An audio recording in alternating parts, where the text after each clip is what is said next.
30% টাকায় জমির মালিক হয়ে নতুন বাংলাদেশের গড়ে তোলার স্বপ্ন দেখা বাংলা বসতি।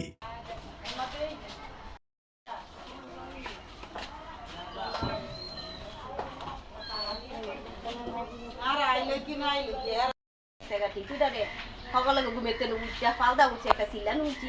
সুবাই কোনো রকম গড়দা তাল চাল তুলছি শালগিরি সকালে নিচে কাপড় সুপার মামার সুপার করে দেয়া পয়সা কিন্তু সব নিচে